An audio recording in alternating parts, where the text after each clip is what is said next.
Hello बच्चों, चलिए प्रश्न को पढ़ते हैं। स्तंभ 1 को स्तंभ 2 से मिलान करें तथा उचित विकल्प को चिह्नित करें।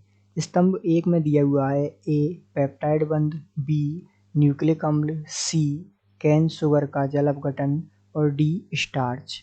इसी प्रकार स्तंभ 2 में दिया हुआ है पहला प्रतिलोमन, दूसरा पॉलीसेकेराइड, तीसरा प्रोटीन और चौथा न्यूक्लियोटाइड। और आपको विकल्प दिए हुए हैं। विकल्प ए है ए का फर्स्ट, बी का सेकंड, सी का थर्ड, डी का फोर्थ। विकल्प बी है ए का सेकंड, बी का थर्ड, सी का फोर्थ, डी का फर्स्ट। विकल्प सी है ए का थर्ड, बी का फोर्थ, सी का फर्स्ट, डी का सेकंड।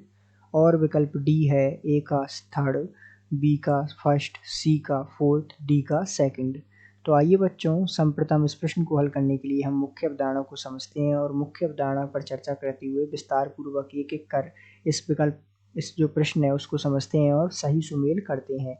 तो सामान्य रूप से इस प्रश्न को हल करने के लिए हमें ध्यान दीजिएगा, जो ए दिया हुआ है स्तंभ 1 में पेप्टाइड बंध। तो हम जानते हैं कि जो प्रोटीन होते हैं, तो बहुत सारे एमिनो अम्ल जो होते हैं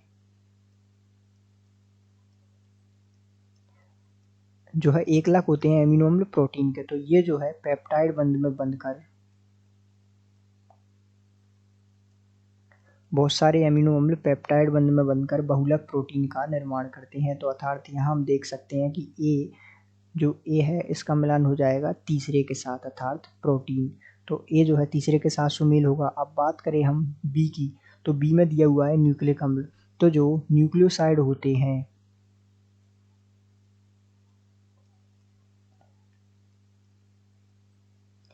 इनके बहुलक होते हैं न्यूक्लिक अम्ल।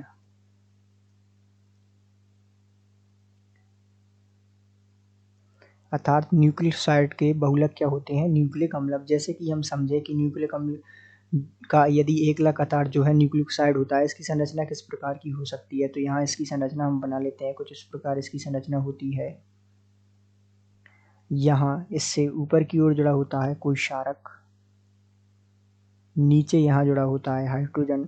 इसी प्रकार यहाँ नीचे OH H, यहाँ जुड़ा हुआ होता है OH H, तथा इसी प्रकार यहाँ इससे जुड़ा हुआ होता है नीचे H, और यहाँ इससे जुड़ा हुआ होता है H2C, और इसी के साथ जुड़ा होता है O P द्विबंध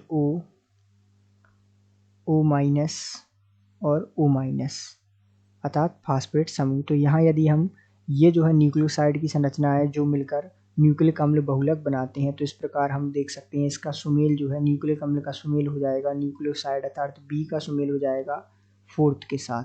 अब बात करें कैन शुगर का जल अपघटन की, तो जो कैन शुगर है जिसे हम सुक्रोज के नाम से जानते हैं, इसका सूत्र होता है C12H22O11। इसका यदि हम जल अपघटन कराएं, यदि जल से इसकी अभिक्रिया कराएं, ये जो है सुक्रोज है,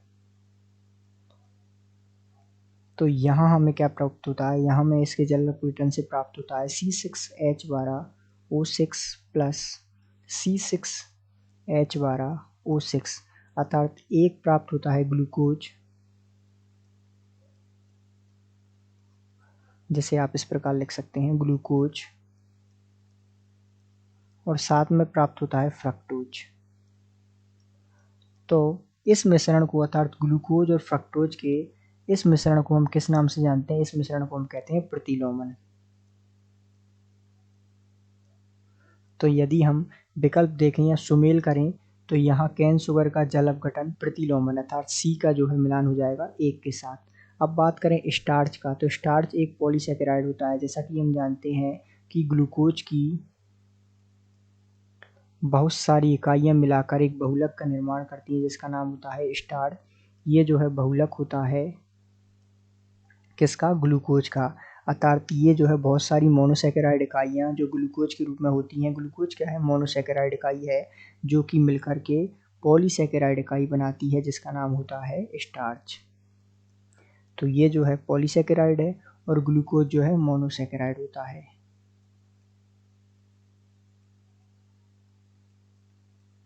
तो आइए इस प्रकार अब हम इसका सुमेल करते हैं। तो स्टार्च का सुमेल अर्थात डी का सुमेल हो जाएगा किसके साथ?